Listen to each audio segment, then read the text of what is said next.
నమస్కారం ఘంటారావానికి స్వాగతం. ముందుగా ప్రధాన అంశాలు.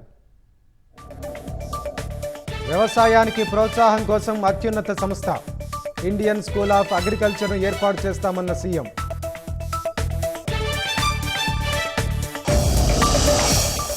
రెండు 2027 మార్చి నాటికి భూ వివాదాలు లేని రాష్ట్రంగా ఏపీ. సమస్యలను త్వరగా పరిష్కరించాలని అధికారులకు సీఎం ఆదేశం.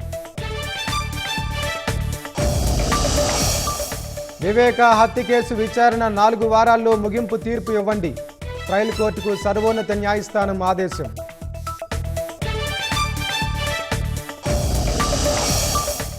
ఆతిథ్య రంగంపై ఇరాన్ యుద్ధ ప్రభావం. గ్యాస్ కొరతతో వ్యాపారాలు నిలిచాయన్న హోటళ్ల యజమానులు.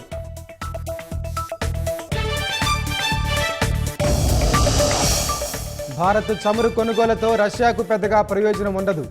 సరఫరా లోటును భర్తీ చేసేందుకు కృషి చేస్తున్నామన్న అమెరికా.